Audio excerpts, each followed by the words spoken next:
Good evening. Thank you all for coming. I have forgotten my glasses, so I'll try not to squint while I'm doing this. Before we begin, I just want to ask you to please take a moment to make sure that your cell phones are turned off or the ringers are silent. My name is Sheila Conan, and I'm from the Rochester Hills Public Library just across the street. And I'd like to begin by acknowledging the support of Michigan Radio, the Michigan Center for the Book, the Royal Park Hotel, and the Book Beat for helping us bring this program to you this evening. This evening's program and the event tomorrow evening are the culmination of 2.5 months long community reading program, Everyone's Reading, Finding My Voice. This is the 8th year of the program, and it is sponsored by the MetroNet Libraries, which is a consortium of 8 libraries in this area. Plus, we have another 6 participating libraries in Oakland and Wayne counties. During these past few months, we have read the same book and participated in discussions. We've watched films and attended lectures and workshops, all in an effort to share some of the same experience. Tonight, it is my pleasure to introduce our guest. She is the author of Finding My Voice, which is the focus of our 2009 reading program.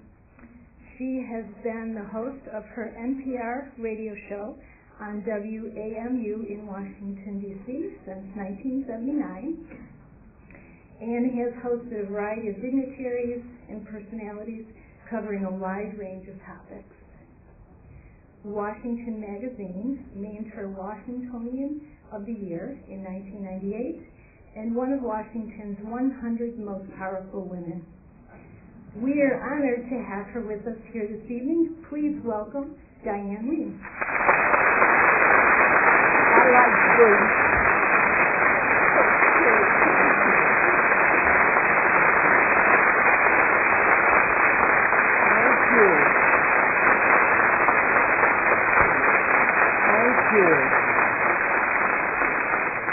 I'm so honored that the library system in this area chose Finding My Voice. I am so touched by that.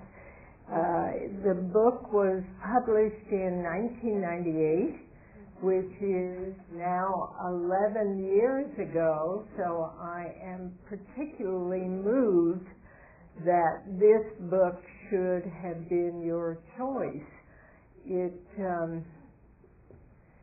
It was a work of love.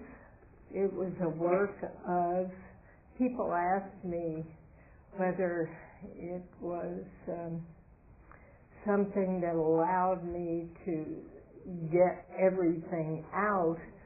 Instead, it was a book for me of revelation. Because as I wrote, I learned. And I think that is the beauty of writing, if we can bring ourselves to do it, that we do learn who we are as we allow ourselves to express ourselves in the written word, which brings me to the libraries of Michigan and the state of libraries across the country, which scares the heck out of me, as I'm sure it must you. The declining funding for libraries. You know, when I was a little girl, libraries scared the heck out of me because I didn't know the Dewey Decimal System. I didn't understand it. My mother and father did not believe in books because for them, the more I learned about books and the more I became involved with school, the more separated I became from them. My father came here to this country from Beirut, Lebanon in about 1907 He went back to the old country in 1929 and plucked my mother out of Alexandria, Egypt, where she was already engaged to someone else. He came here with his entire family, mother, father, brothers, sisters. She came here with no one. And I think for the rest of her life from a certain amount of depression because of that. She had barely an 8th grade education. My father finished high school. So books to them were something alien, especially books written in English. I grew up with a foot in two worlds, one in the Arab world, where my aunts and uncles and cousins, huge family in Washington. My father had 4 brothers, 5 sisters, all of whom were there. Cousins galore. I was the baby of the entire family with this child of Arabs with blonde hair and fair skin. Where did she come from? Nobody understood, and when I would walk into the Eastern Orthodox Church where I was baptized, you could just feel, you could just see that kind of, what is this freak all about? But for me, as a child in America, I would step out the door and go to my schools where my teachers encouraged me and where I could play and be as boisterous and as loud and as athletic as I chose, whereas at home, because my mother never felt well, it was quiet and had to be quiet as soon as I walked into the house. Perhaps many of you have experienced that in your own life. It wasn't until after she died, when I was 19 and my father died 10 months later of a broken heart, that I realized how depressed she must have been for all of her life and how separated she must have felt from all of the people and all of the extraordinary loved ones she must have missed for all of her life. I start with that because that's how I began finding my voice. I had been urged for years to write a book about the program, and as you just heard, this September will celebrate the 30th anniversary of hosting The Daily Show 5 days a week, 30 years. I deserve a gala. Thank you. So people kept saying to me, oh, write a book about all the interesting people you've talked to and write a book about all the interesting conversations you've had. Well, that didn't really appeal to me. What appealed to me was writing about what I felt was a rather different kind of childhood. Now, as I've talked to a lot of people, I realize a lot of people have a different kind of childhood. a lot of us had a different kind of childhood, one we simply did not understand. I did not understand why my mother was so sad. I did not understand why my sister and I felt like second-class citizens. I did not understand why my mother didn't like our having our friends in the home. I did not understand why we always had to be so quiet. But now I understand, and in understanding her, by the time I had finished writing the book, I felt as though I better understood myself. And that was, in fact, the true revelation of the book, recognizing the courage, or how shall I put it, the position that she, as a young Arab woman, because I am first generation Arab in this country, how she, as a young Arab woman from Alexandria, Egypt, could not go against her parents and say, maybe I don't love this man. Maybe I don't want to go to the United States. Maybe I don't want to leave my family all here. Maybe I don't want to leave my mother. My grandmother came to Washington just once when I was 12, and she spoke no English. And of course I had a smattering of Arabic, and so I spoke with her in Arabic. And the thing that was my favorite time of all was that as a 12-year-old, she and I would sit on the front porch, and she would give me her cigarette to smoke.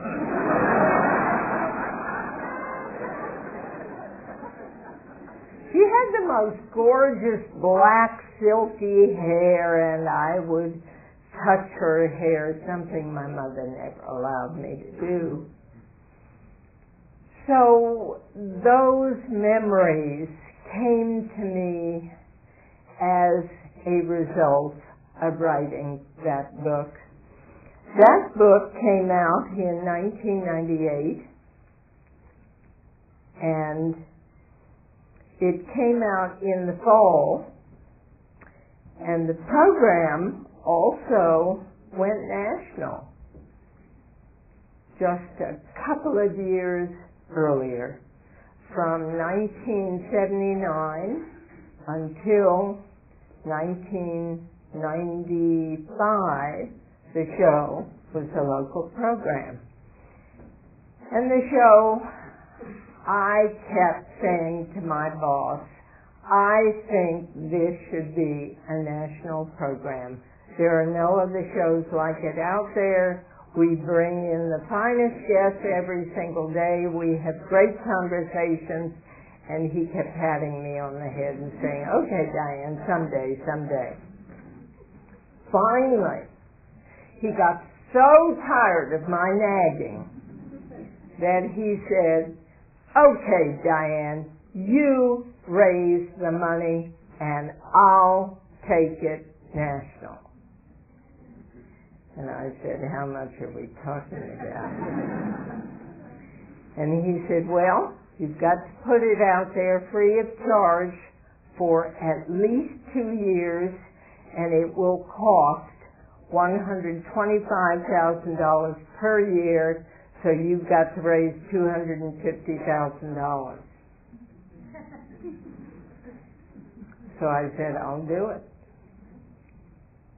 And I went to someone who just a few weeks before had said to me, you have a first-rate program. I didn't know her very well.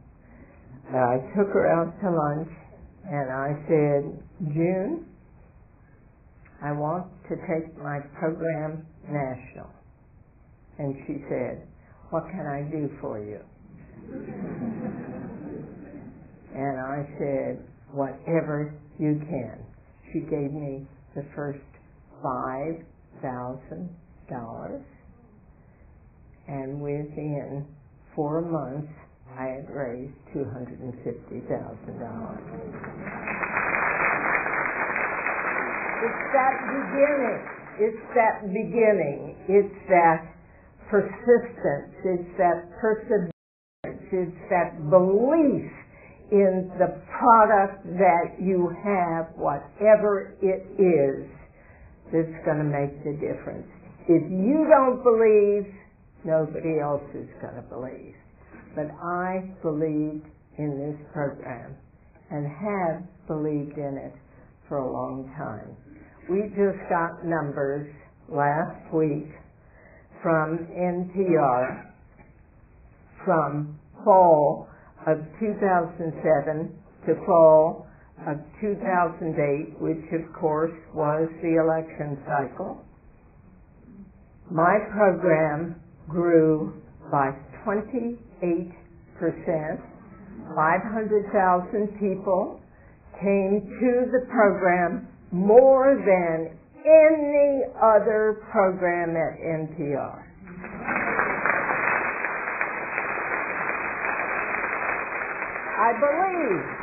I believe that people are interested in civil discourse.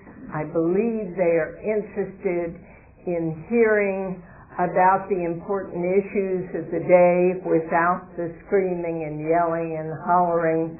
I believe that they want to hear the nuanced facts and make up their own minds. I believe that's what you all want.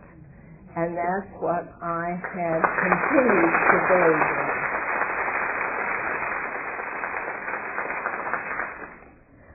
I write a lot in the book about the fact that I started out as a homemaker. As a matter of fact, I started out as a secretary. I grew up in a household where my male cousins all went to college. None of my female cousins went to college because the belief was that Arab girls get married, have children, stay at home. So I did. I married when I was 19. I knew my mother was dying. I had been told when I was 15 years old that she only had 2 years to live. It was not a happy announcement from the doctor. I had gone into the doctor for an abscess ear. I'd never had an abscess ear in my life. My father went with me to talk to the doctor before I went in. So after my father came out of Dr. Hannon's office, I went in, he looked at my ear, and he went that way with a cotton tip and burst whatever it was, and almost in the same breath said, your mother is dying. They don't do that anymore. They really don't. It was a day and age when doctors needed a lot of help. They've learned a lot in the process, but he was very brutal in the manner in which he not only treated me, but told me about my mother. I went out to the car, I found my father crying, and he said, you mustn't tell your mother that you know. Okay. We don't talk about it. We just don't talk about it. So for the next 4 years, she's in and out of hospitals. We never talk about the fact that she's not going to be here forever. The last night of her hospitalization, I went in with my brand new husband of 2 months, an Arab that she had wanted me to marry. New Year's Eve, 1955, went in, and I saw one of the doctors walking in the hall, and I said, it was 11 o'clock, it was New Year's Eve, we had just moved into our apartment. I said to him, how's my mom? He said, so-so, and I said, well, I just went in there and she was sleeping and I didn't want to wake her up. He said, you go in there and wake her up. I said, no, I don't want to wake her up. He said, you go in there and wake her up. So I went in there and I said, Mama, I'm here. And her last words to me were, go away, girl. So hard. I don't think she meant to hurt me with that, but it is a phrase I shall never in my life forget. On your dying bed, don't tell your child to go away. Don't tell your child to go away. She died 20 minutes before I got there the next day to the hospital. My father died 10 months later of a heartbreak. I mean, he just did not want to live, and the first thing I did was get a divorce.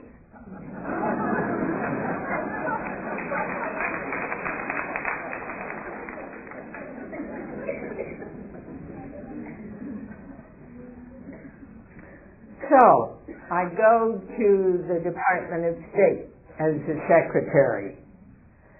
This is a whole new world. This opens up the world, the State Department. I mean, people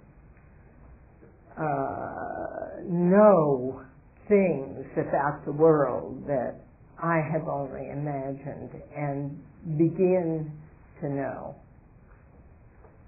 And there I meet a young lawyer whose name is Diane Rehm. And this December, we shall celebrate our 50th wedding anniversary. Isn't that good? Isn't that good? I feel very happy about that. We have 2 children. Our son is now 48. He is vice president at Mount St. Mary's University in Frederick. He is married with 2 children. Our daughter is a physician at the Leahy Clinic in Boston. Her husband is also a physician. They have 2 young children. So I feel very blessed as I stand here before you, having spent 30 years doing, my gosh, I mean, I just had the best time in the whole wide world doing the work I do and getting paid for it. It's just wonderful. For me, the important part of this evening is to have a dialogue with you and to hear your questions, to talk with you, to engage with you, to hear what you'd like to know about the Diane Rehm Show, whatever it is you'd like to ask, I mean within reason. I am perfectly prepared and happy to answer, and I'd love to have the first person with great courage step to the microphone. Please, stand up and let's see if we can hear you from there. I'm sure you probably can. I am curious about how much homework you have to do every time you conduct an interview. Could you all hear the question? She'd like to know how much homework. I have 5 of the best producers in the whole wide world. And when we choose a subject at 9 o'clock in the morning, which is for the next morning, you get that? 24 hours. That producer starts working. He or she, there are 4 women and 1 man. He gets a lot of ribbing. He or she begins making telephone calls. And that first call may lead to 20 more phone calls before he or she finds that first guest. And then, to balance the program, make 20 more calls and talk with each person to try to present to you a balanced panel. Now, then they spend the rest of the day gathering facts, gathering material. I get that material, I'm embarrassed to tell you, about 9:15 the next morning. So I've got about 40 minutes to absorb what it is that they have put together. And they've put together a tremendous amount of material. I am a quick study. Somehow after 30 years, you get a lot of it that's in your brain, and you can sort of put it together. And the other fact of the matter is, I am there to ask questions. I'm not there to know all the answers. So it's great if I can be the dummy.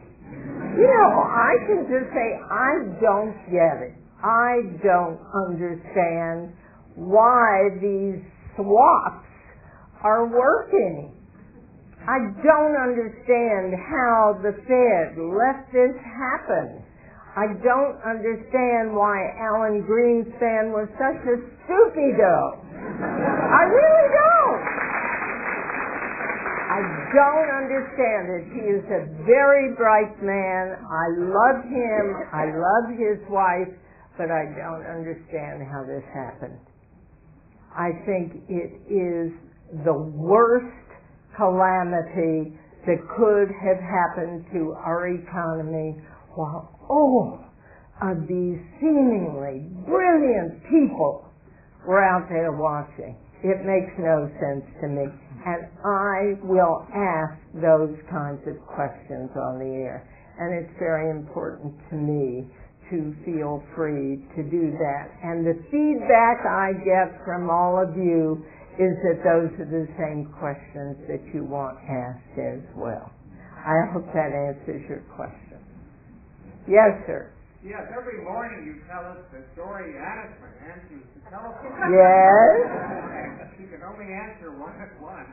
And usually the people who call in are on the ball one way or the other. Yeah, aren't How they? do you do it? Well, here's how it happens. Dory Annisman has been working for the station, I think now for about 10 years. When I first started out, there was no Dory Annisman. There was simply the engineer and me. And the engineer was on the other side of the glass. There were no computers. There was nothing except the engineer and me. So if a call came in on line 2, for example, the engineer would hold up his fingers and say, take line 2. The calls were coming in slowly, one at a time. Now, Dory Annisman sits there with a computer in front of her. She takes calls as they come. The computer tells her and ultimately me where the call is coming from. Then Dory talks to that person for about 2 minutes, finds out what it is the person wants to say, and then puts that call up on the screen. In the studio, I had an identical computer. So as she's putting it up on the screen, I see the same thing. So, ultimately, as soon as I open the phones, the lines are filled. And all these people from different parts of the country say what they want to talk about, and as we get to that place in the conversation, I am working that caller in. Because it's very important to me that the show flow. And so I'm watching that screen to figure out where that caller belongs in the program. So that's what Dory does. She does not block out anybody's calls. She takes them as they come. Now sometimes if I see 5 calls lined up on a show about Cuba, and the call says, why don't we legalize marijuana?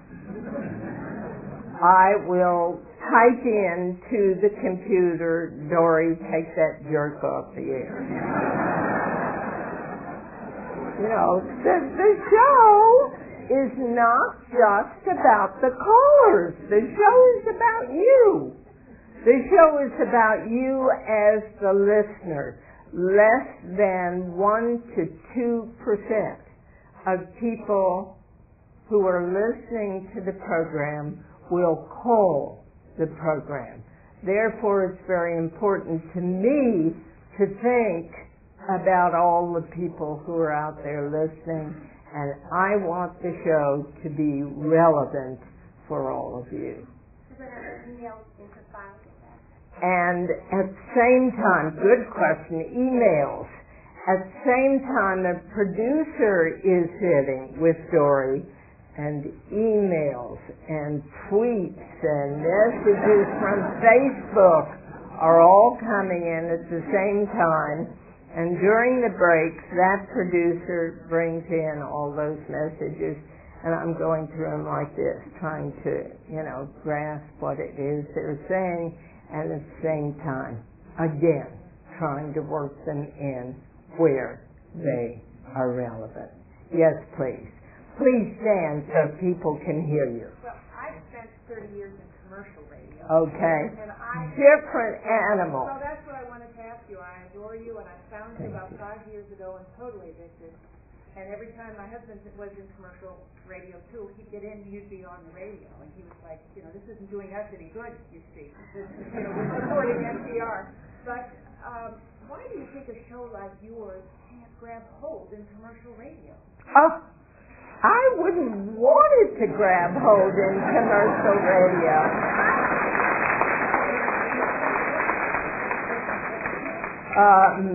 What public radio offers me is the luxury of time. The luxury and the benefit of time without interruption. Listen to Rush Limbaugh, and I'm sure many of you do. Every 6 minutes, there's a break. Listen to Sean Hannity. Every 4 minutes, there's a break. But you know what's gotten interesting? There's not even a break anymore. Rush Limbaugh is working his commercials into what he's saying, which is shocking to me. I mean this. I am so stunned. I listen to him almost every day. I listen to him because I want to hear what he is saying, and I hear the frustration rising in his voice as he begins to talk about what a fascist Obama is, what a communist Obama is. I hear that, it's almost out of control. But as for I can assure you, I have been invited to do commercial radio and commercial television, and I would never touch it. Never touch it. Please. Please. I was just going to say, what would be wonderful, I think, to have Rush.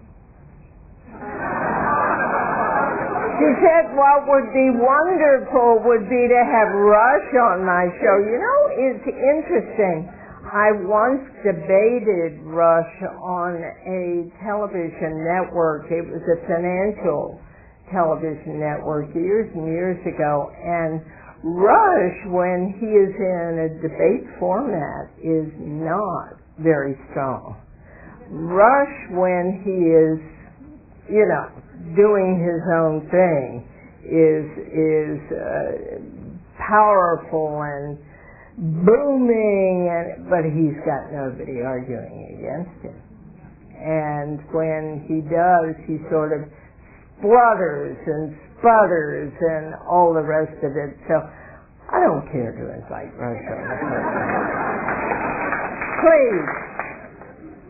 Given the people, the cutting-edge people and ideas that you're exposed to in your job, what in this troubled time gives you hope?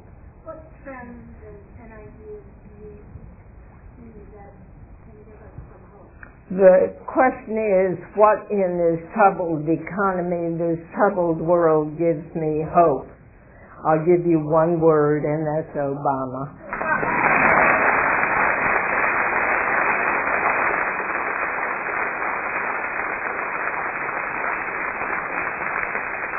I personally believe, and it's not just because of Bo, the Portuguese water dog, whom I saw today, darling, but I'm told that they're not terribly bright dogs. I'm partial to long-haired chihuahuas. He really does give me hope. He, for me, seems to have that extraordinary grasp of what's happening not only right in front of him, but all over the world. He understands that water is the next gold. He understands that North Korea is doing what it's doing because of who and what North Korea is. He understands how important it is, perhaps, to send a delegation to speak with the Iranians. He understands that what's happening in Pakistan is part and parcel of what's happening in Afghanistan. He understands that simply lowering taxes doesn't do it. Thank you very much.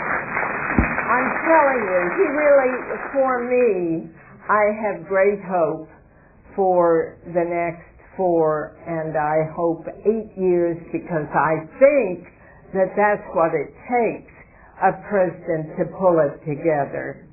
I have great hope that he can, in fact, bring some logic to this out-of-control, emphasized financial system that has overweighted the entire global structure. I mean, since when did we simply work to make more and more money while the rest of the world goes to hell? Since when? This is craziness. And I think he gets it. I really believe he gets it because of his own background, because of his own understanding, education, sensitivity, and I do not mean to minimize in any way Michelle. She's got it too. Wait, another question. Yes, please. On that same vein, what other individuals have you met or interviewed that have that same sort of global understanding that you think might influence the coming years? Well, unfortunately, the one that I really adored has now died, and that's Mr. Rogers.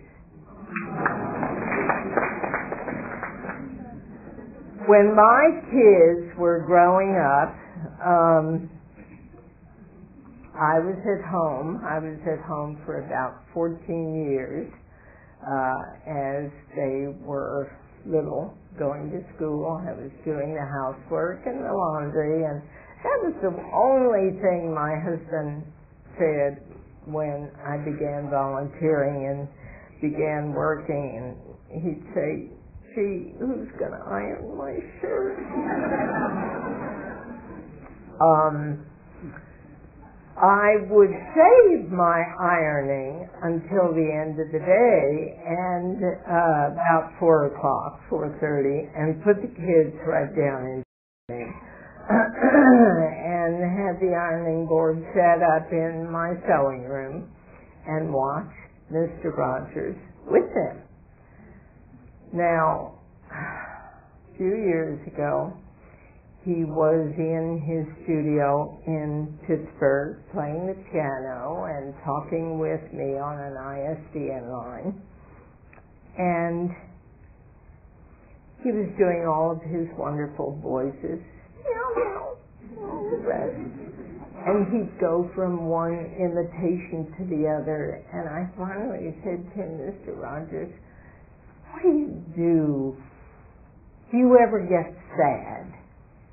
And he said, "You bet I do." He said, "I get sad for the state of the world. I get sad for how I feel." And I said, "Well, what do you do when you get sad?" And he said, "Well, I play the piano." And then he started playing the piano, and he said, "And I think I'll be playing the piano a lot today." And I said, "Well, why are you sad today?" And he said, "Because my stomach hurts." And I did not have the courage to ask him why his stomach was hurting. And he was dead 3 months later. And that was the last interview that he did with anyone. The next 2 days later, I got a tiny little book, had a mirror on the front of it, had Mr. Rogers' picture on the front, and a little mirror, and the title of the book is "You Are Special." And inside he had written, "You really are special, Diane," and he signed it "Love, Fred Rogers." I had that little book right on my nightstand. He was, for me, sort of an angelic-like figure. He knew what it was to reach children, and through children, how to reach adults. He spoke from the heart. He spoke the truth. He cared about people, and he exhibited that in every word, every gesture. And he gave me hope. He gave me hope for the world, that his example could really provide for us a model on how to treat each other. And that's where I think it all begins. It's not just how nations treat each other, it's how human beings, individuals, treat each other. I think we treat each other in very poor ways. I think we are rude to each other. I think we are rude to our friends, to our spouses, to our children. And I think we have not come to grips with who we are as caring persons that Mr. Rogers emulated for us, and therefore he is in my pantheon of heroes. Yes, sir. There's been criticism made of various talk show hosts that, looking back, it's very easy to see what a mess this country is and what a mess the so-called intelligentsia did. Do you feel that you were one of those that brought out and exposed the foolishness of Greenspan and his ilk? Or were you also one of the cheerleaders? I was never a cheerleader. I was a questioner, but I don't think I had the knowledge and the depth to bring out the fallacy of Greenspan until things began falling apart. But I assure you, we have been doing programs on the economic destruction of our own form of capitalism for really quite a while, without pointing a finger at Greenspan. I think there are a lot of people who do point a finger at Greenspan, but I don't think he's the only one who deserves a finger, whichever finger you choose to use. But I do think he was part of, and he talked about the exuberance, the unrealistic exuberance of Wall Street. My God, think about the exuberance of the real estate market. Think about the exuberance of the tech bubble. Think about all those exuberances.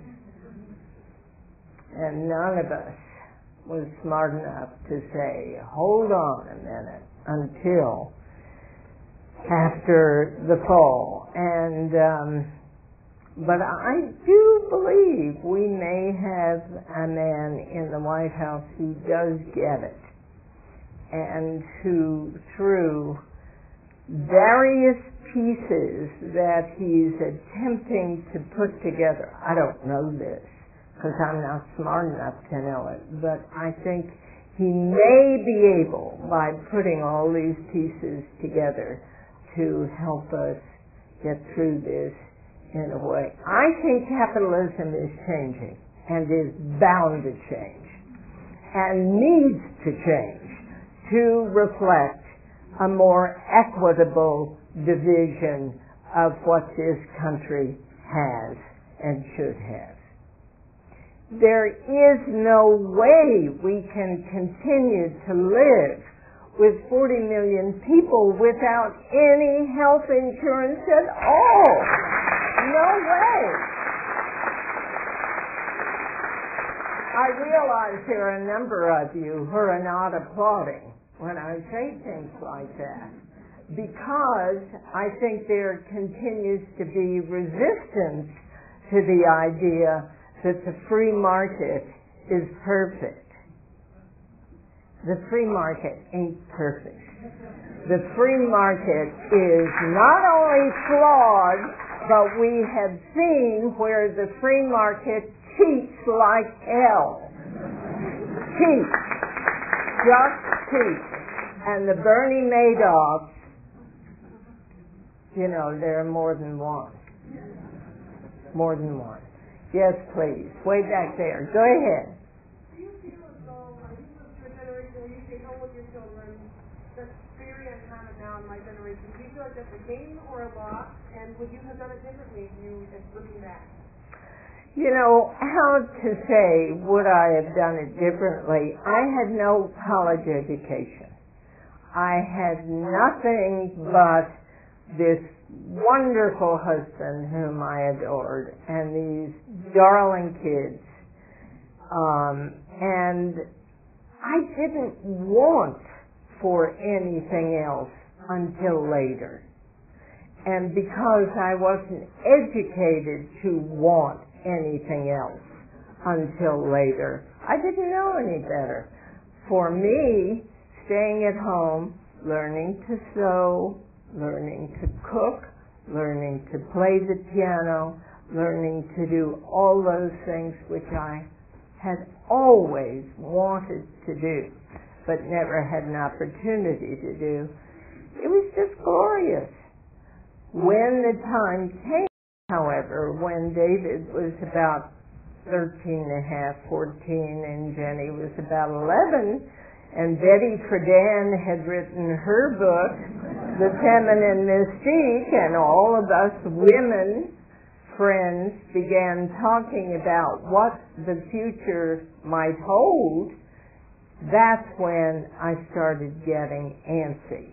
And that's when my marriage began to change, and my expectations of myself, my husband, began to change, and life began to change. And it was not comfortable, not for anybody. It wasn't comfortable for my children. It wasn't comfortable for my husband.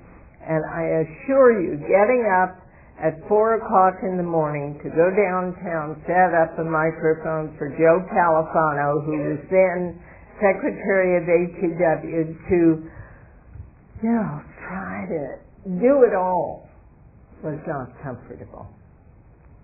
But once I got the bug, I was ready to push forward. So would I do it again any other way? Well, I once said to our daughter, Jenny, who is now 44, and has a son of 9 and a little girl of 7, and who practices medicine with a patient base of about 2,000. I once said to her, Jen, I don't know how you do it. I don't know how you go to the hospital every single day and deal with all those people and then come home and deal with the kids. I don't know how you do it. And she said, Mom, I don't know how you stayed home all those years. So to each her own. And so when people ask me, those years for me were rich. They were filled. And I still look back at them with great joy and great pleasure. I remember sewing Christmas stockings at 2 o'clock in the morning, just because I wanted to, and there she is, helping patients at 2 o'clock in the morning because she wants to.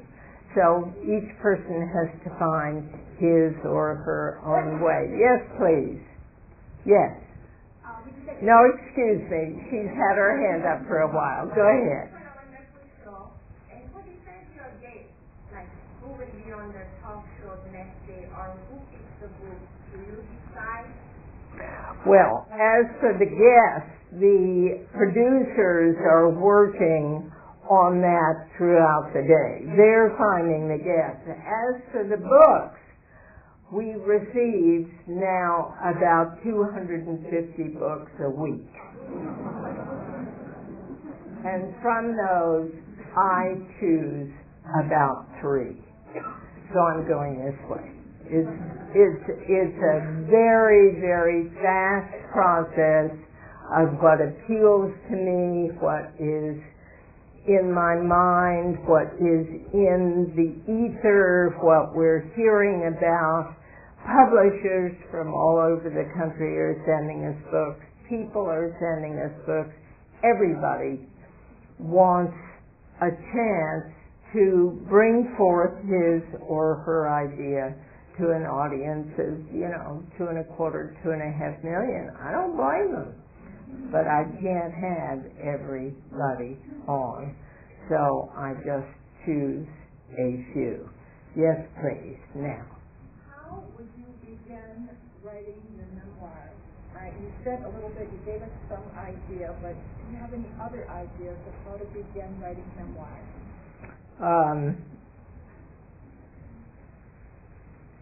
How to write a memoir. I sat in front of the computer and started writing. And I had no idea what was going to come out as I began writing. And a couple of things that are really good helps to me were really and could in the future be. One thing is not to self-censor as you begin, to simply let it flow, whether it's by hand or whether it's on the computer, simply let it flow. And the second thing, Phyllis Richmond, who is the author of cookbooks and mysteries and all kinds of things, said to me, always get up and leave your computer or leave your pen and ink in the middle of a sentence. And I loved that. I thought that was really good, because then when you come back to it, you've already got the flow beginning. My husband is an attorney, and our son is a professor of philosophy. And for them, the outline is absolutely imperative. I don't do outlines. I just cannot do outlines that make me happy. So when I begin writing something, I've got a commencement speech to do, I've got an introduction to a book to do, and John has already said to me, well, sweetheart, do you have an outline? No! I don't do outlines. So, for me, I just start. I wish I could help you more. I think what happens is that when you begin, thoughts begin. When you think of X comes into your mind, and so you might make a little note of that. Jim Lehrer, who is a dear friend, writes every single morning and every evening. They go out every night. They don't get home till about 10:30. He goes downstairs to his office and writes. He gets up at 7 o'clock in the morning. He writes. He was just on the program a couple of weeks ago on his latest novel. He's already got another one at the publisher. I mean, I cannot understand this. But he is that kind of prolific writer. So some people, not I, have that kind of gift and just let it flow. But I think he does. He's one of those people who outlines. What can I say? Yes, please. Who have been some of your more cantankerous and difficult guests? You do a marvelous job with handling people. Thank you. Thank you. It must be hard enough to crack. Well, yeah. I mean, there was a wonderful professor of literature who came from another country, and this wasn't really, his difficulty, it was simply his lack of understanding of what happens in live radio. It was the first live radio interview he had ever done, and he had come in from another country, and I had opened the phones. And all of a sudden I see him writing something, and I'm thinking, what is he writing? He passes me a note and says, I have to go to the bathroom. And then proceeds to get up and go. He just left the studio and went downstairs to the bathroom and came back 5 minutes later. And that bathroom wasn't very pretty either. And Rosalind Carter, I can remember her coming in being so embarrassed that somebody had to take her downstairs to go to that restroom. We were kind of in a Quonset hut in those days. But my most difficult interview of all, how many of you have read the books of Tom Clancy?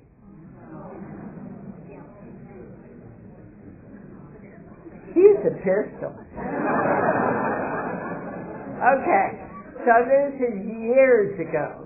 So I come out at the end of the 10 o'clock hour interview.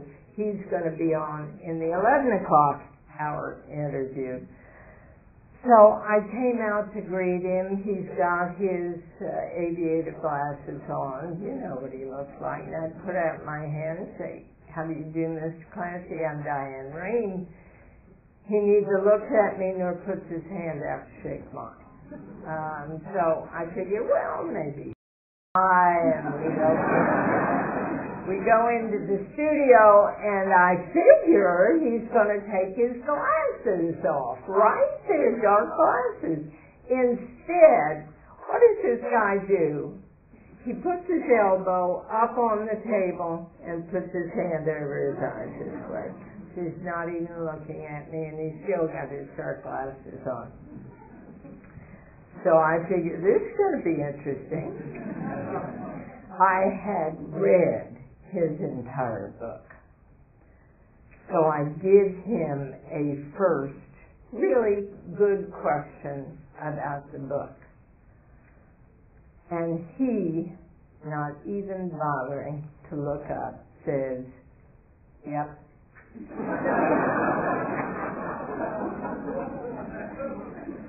And I think, well, now what are we going to do here?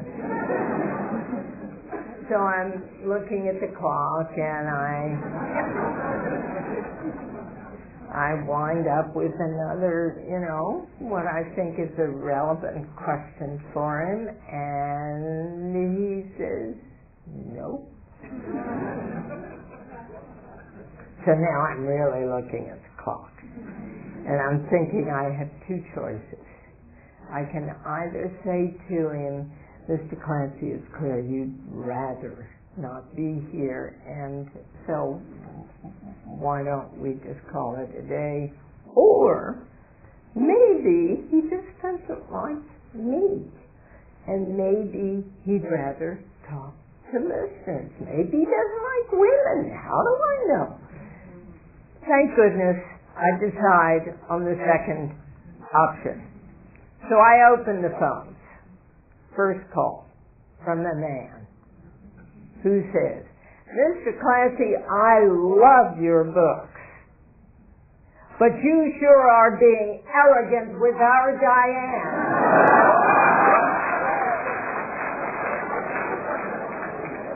And Clancy throws his glasses on the table and says, "Oh no, we're having a wonderful time, aren't we?" And the guy on the phone says, "It sure doesn't sound that way to us, Mr. Clancy." From then on, he's a pussycat. He was, without doubt, the most difficult interview I've ever done.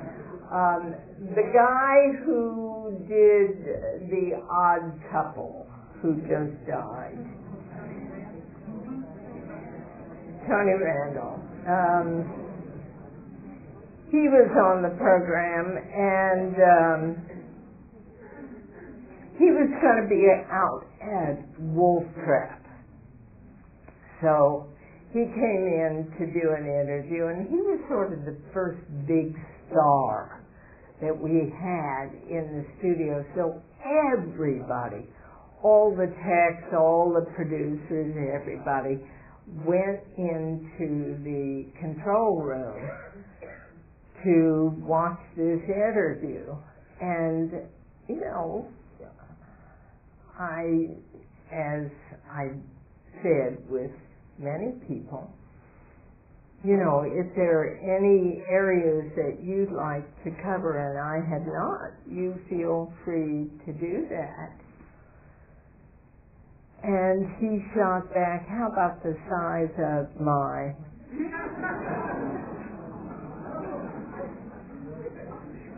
And of course all the guys just burst into laughter, and here I am. I had just started out, and I was mortified. I was just mortified. But, you know, I've got this guest in the studio. So we conduct this interview after he has committed this, what I regard as an egregious insult. And at the end, we're walking out of the studio, and he said, "How'd it go?" And I said, "It's fine." I never aired it. I never aired it. I got him. You know, no need for that kind of stuff.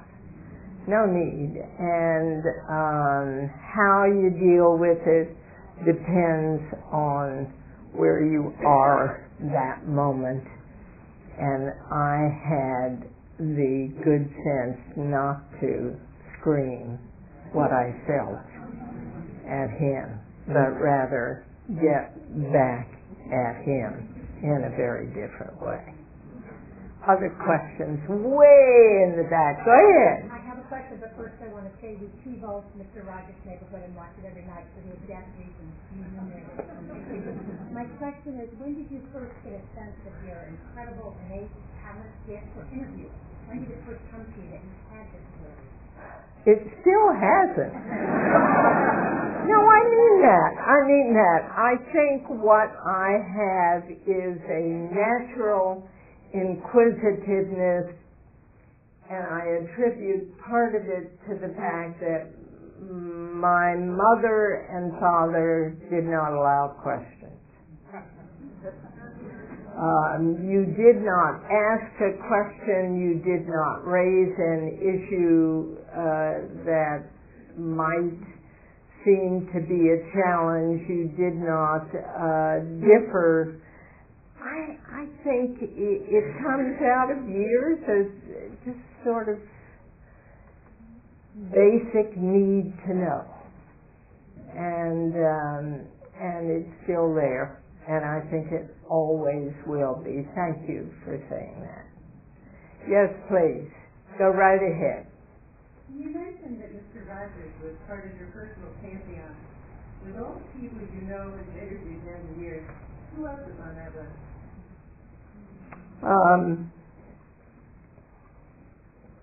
Probably Jimmy Carter,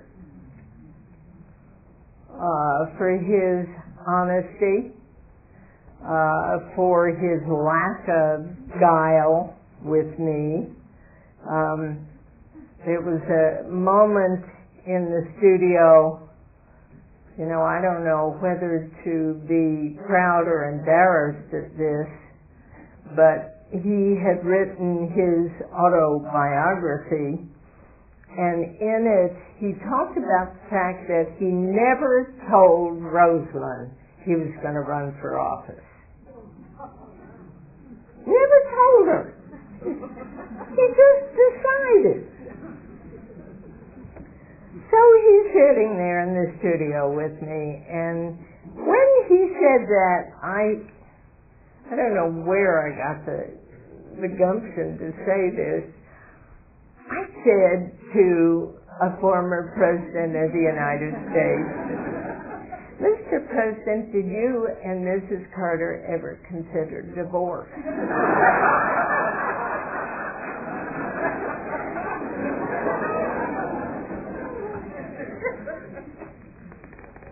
I can't open this. Can you open it? Thank you.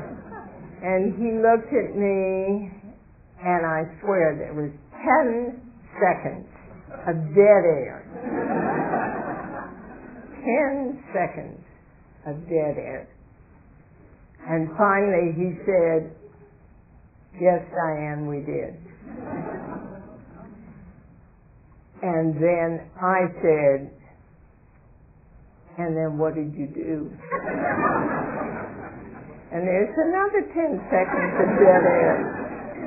And he finally said we got down on our knees and prayed. And I thought that was pretty special. Pretty special of a guy, former president of the United States, to admit that. And, you know, I love her, I love him. They're very decent human beings, both of them. And there aren't too many of those in public life, especially. Yes, please. Would you be good enough to stand? Are any of your interviews cataloged or preserved anywhere for people to access them? Any ones that particularly of interest? The question is, are any of the interviews cataloged or saved anywhere? University of Maryland has the whole schmear going all the way back to 79. And then we have on our website years and years of archived interviews. So you can just go up to the website and plug in anything that you want to do. You know you can all listen online now. Our 2.25 million are people who are listening on terrestrial radio. We have no idea how many people are listening on satellite radio. We have no idea how many people are listening on internet radio. We have no idea about listenership around the world because it's all over the world. So it's pretty exciting to be in this situation right now. Yes, sir. Please talk about your illness and how you dealt with it. Thank you. Are you a doctor? No. Just wondered. In, let's see, about 1993, 92, 93, I started having tightness in my voice. And at the time, I was taking Advil. I was taking lots of Advil for headaches, if I couldn't sleep, whatever. I was taking Advil. And somewhere along in there, I started developing this very shallow cough. Barbara Mikulski, senator from Maryland, came in, and on that day, I couldn't go on the air with her because the cough had gotten I couldn't stop coughing. The doctors, the ENTs, the otolaryngologists, kept putting tubes down my throat. And the last one who did said he was putting a camera down there. And he called me 2 days later and said, darn, the camera didn't work. So I had no idea what was going on, except that everybody kept saying, all these doctors kept saying, there is nothing wrong with your voice. It's all in your head. And I know how many of us have heard that. Finally, on a day in February 1998, after the show had gone national for 2 years and the show was riding high, this is how I sounded. I could barely get a word out. I really sounded just that way.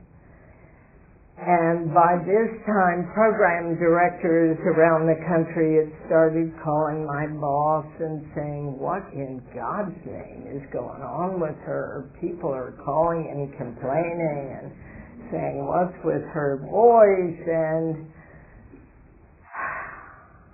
so I got off the air that day, ran downtown to the Four Seasons Hotel where I had to conduct a panel discussion in front of about 350 people. And as soon as that was over, I ran back to the office and went straight to my boss and said, I'm out of here. He said, what do you mean you're out of here? And I said, I've got to get off the air. I've got to find out what's wrong with my voice. I can't talk anymore. And he said, when are you coming back? I said, I have no idea. And he said, but fundraiser is next week. That evening, I happened to have an appointment with a psychopharmacologist, because all these doctors had said it was in my head. So the psychopharmacologist put me on muscle relaxants, put me on tranquilizers, put me on sleeping pills, the whole array of drugs. And I sat at home for the next 4 months. I sat in my living room. I did not answer the phone. I did not go to the grocery store because I couldn't say thank you. I did not go to the drugstore because I couldn't say, can you please give me this prescription? I sat at home, and I would certainly not answer the telephone. And finally, our internist called my husband and said, we have to get her to Johns Hopkins. We have to find out whether it's ALS, whether it's throat cancer, whatever it is. Within 1 hour at Johns Hopkins, a neurologist, who is now my husband's neurologist, otolaryngologist, said, you have spasmodic dysphonia. And that very day gave me an injection of Botox into the vocal cords.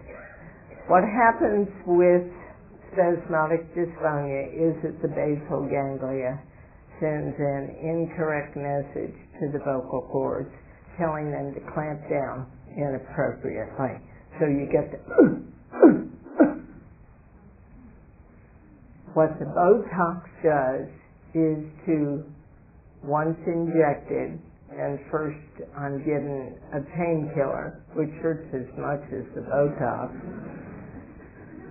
The Botox paralyzes the vocal cords, so they're wide open.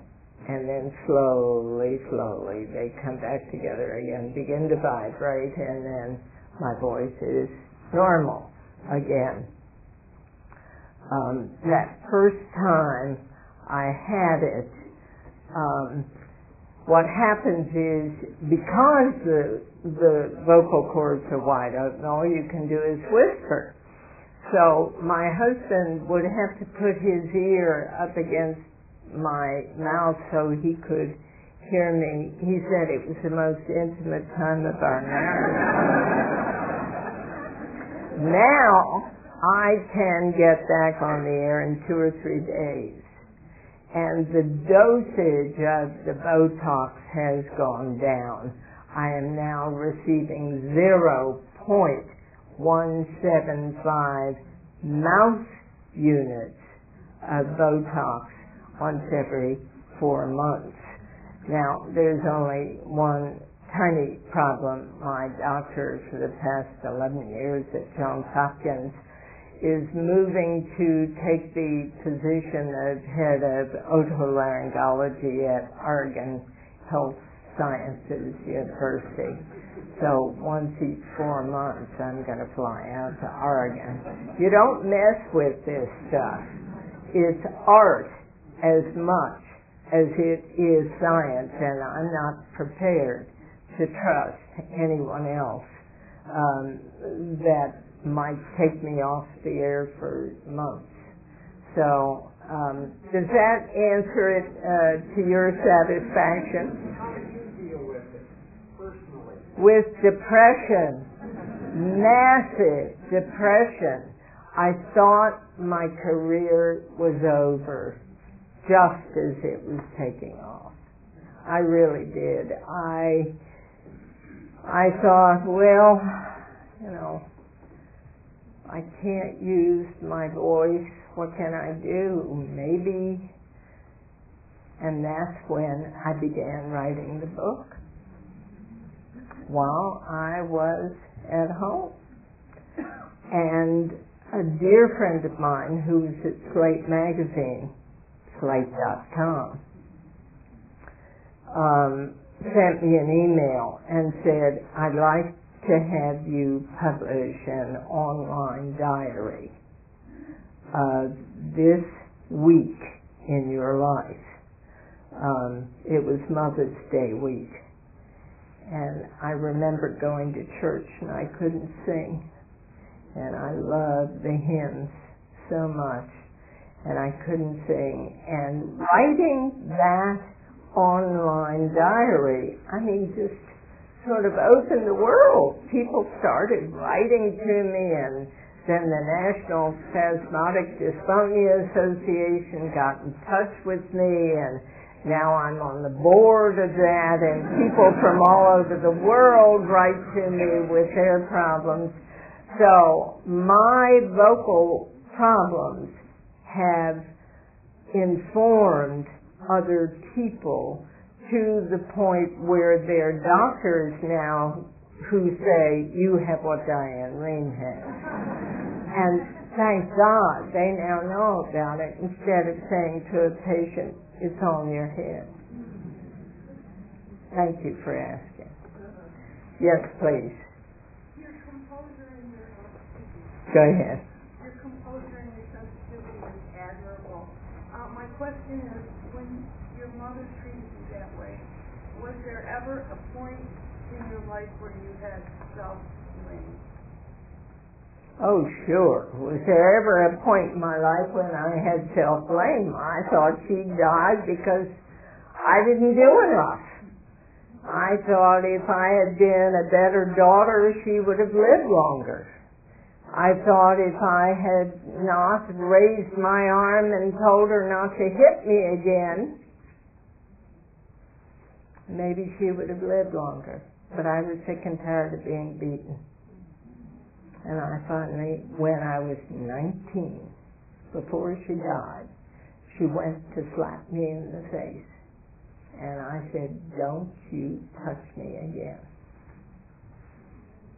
You know, I think you live with blame all your life. I think it wasn't until after I wrote the book that I finally came to understand how depressed she really was, and how her sadness and depression exhibited itself in this little curly-haired blonde girl who didn't fit, who was an athlete, who was rambunctious, who was loud, who was, you know, all the things that she didn't want me to be.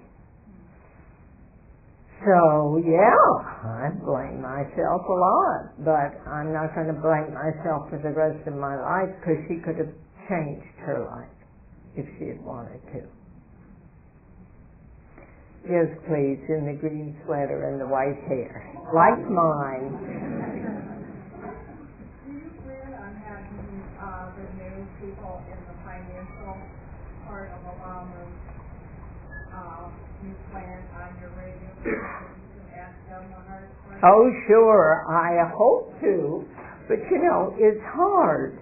I mean, Joe Biden is leading the domestic part of the recovery plan, and his top aide is one of our very close friends and has been part of our program for years and years and years, and he's so good. Jared Bernstein is his name.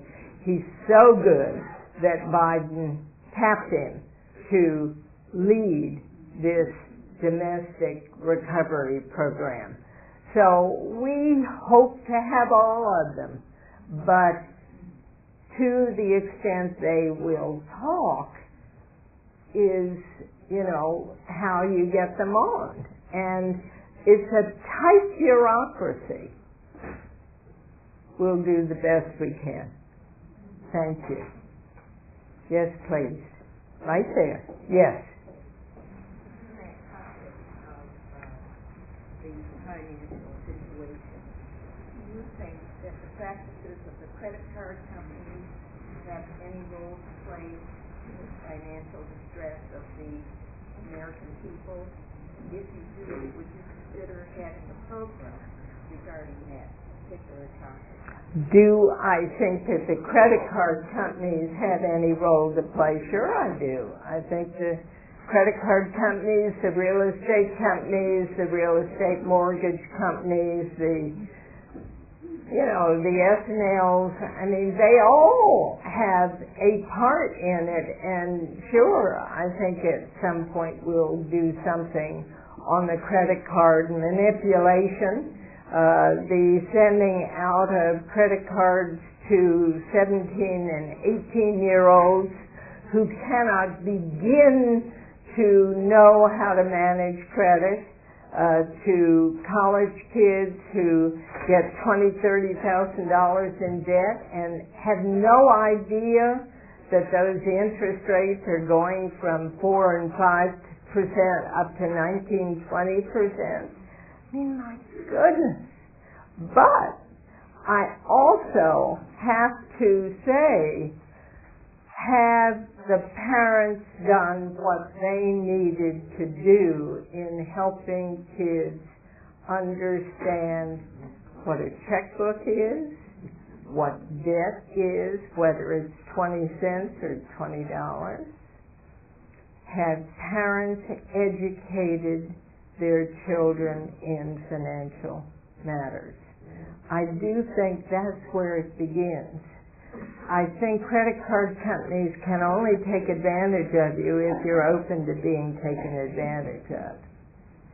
So I think we all bear some of that responsibility. Sure, credit card companies are predatory. Lenders are predatory.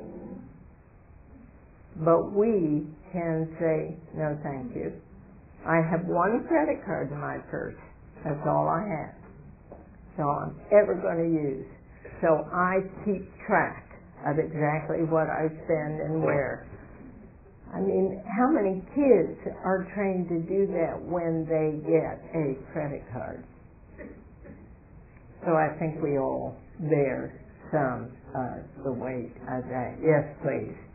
In your opening remarks, you expressed your pleasure at your book being selected by the libraries in this area. And my question is, why did you write this book?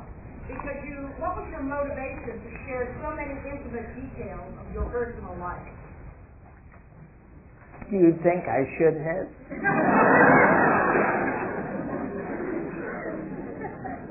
I asked that seriously.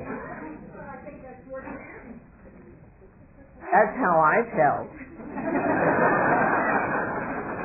I thought it was my decision, and there were an awful lot of people in my family who did not feel I should have written that book. And my sister did not speak to me for 2 years after I had written that book. First, the Washington Post did a huge story on the book right after it came out, and she was very angry, and I needed to write that book for me, and I think I needed to say what was in my heart for me. And I think that when you do that, there are people who are going to be offended, and there are people who are going to question your motives. But there are also people who felt from the beginning that I had had a rather unusual life, and that my story was worth telling. It took me a long time to get round to it, but I'm glad I did it.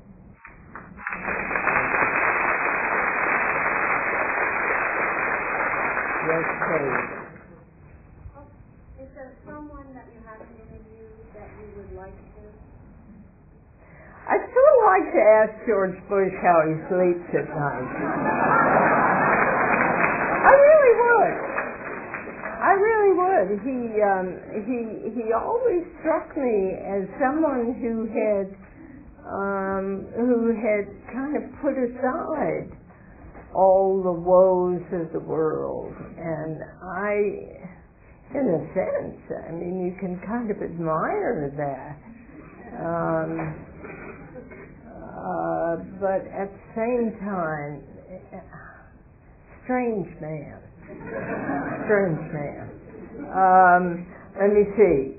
Most of the people that I would like to interview are no longer here. I'd give anything to ask my mother why she married my father. I'd give anything to know that.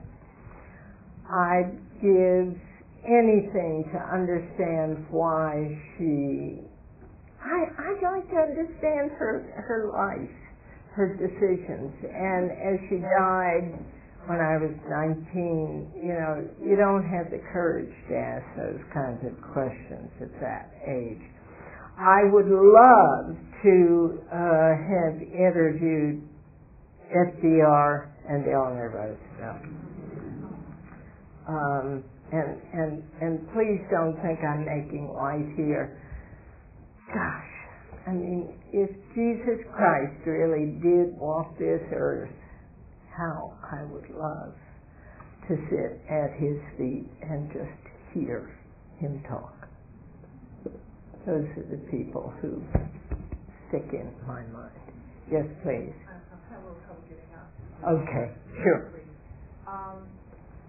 We discussed your book in my book group, and I don't think that people who haven't been abused have an idea of how much psychotherapy it may take to stabilize your life so you can be functional. That was an objection. And I'd just like you to say, please keep it up, because I have another friend who's had a similar experience and still continues at 60 to work on her recovery from abuse. And so I think maybe there's a large space for you to do more with that in the future, possibly. That's interesting. I have had at least 25, 30 years of therapy. At least. And the most helpful to me was ultimately cognitive behavioral therapy, in which I found myself absolutely destroyed. And sitting across from my therapist who said, I am your mother. I want you to speak with me as though I am your mother. And it was really quite something. It was really quite something. But I think that years and years of other kinds of therapy, talking therapy, led up to that.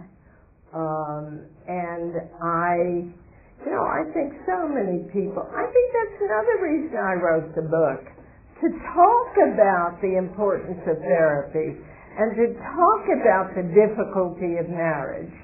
Diane Rehm and I wrote our second book, Toward Commitment, for that very reason, because I think so many people get married for the wrong reasons. And they go into marriage with extraordinary expectations about what marriage is that are totally erroneous. And I think I started writing that book as a way to understand my own decisions. I couldn't ask my mother about hers, but I could certainly ask myself about mine. And there were periods in our life, John's and my life together, where we simply didn't speak. We simply did not speak. We passed each other. And it was terrible. It was hard on the kids. It was hard on us. And it was marriage. And we came that close to splitting. Many times. Many times. And I think people need to understand that marriage is that way for some people, not for everybody. I mean, some people, friends of ours had the loveliest marriage and they had 2 fragile ex-children. 2 adult fragile ex-children. So difficult, and yet these 2 people are the most loving, devoted people to each other I had ever known. And John and I, 2 supposed intelligent, thoughtful people, but he had a disadvantage. He was an only child. And he thought the world revolved around him. And I wanted part of the world for myself. We just had a really, really hard time. And writing first my book, and then, as we said about doing our own together, God, that was hard. Woo! Was that hard. And here's how we did it. We sort of decided on, we kept thinking of topics that we wanted to discuss in marriage, that we felt were part of everybody's marriage: money, religion, sex, intimacy, children, independence, dependence, all those things. And we each separately wrote our own essays on each of those subjects. And then we went up to our farm in Pennsylvania for 3 weeks. And I took a tape recorder. And then we went over. We exchanged chapters. He read mine, I read his, and then we would talk about each of those chapters and record it. We had some real knockdown drag-outs. You think by that point we'd be okay. But we couldn't, because it brought up all the memories of all the bad times, but it helped us get through it. And I think we both feel having done it. I don't think our daughter has read the book yet. I don't think she wants to. John is now 78. He has, for the last few years, had Parkinson's and has begun developing signs of dementia. And it's hard. This man who, when I married him 50 years ago, weighed about 190 pounds, looked like a football player. Literally, like that. 6'1". Now he's about 5'10" and weighs about 140 pounds. He is frail, and he walks with a stoop. His mind pretty good most of the time, but it's hard. But you know what? It's for better or for worse. It's in sickness and in health. And some of us really believe that. And I'm one of them.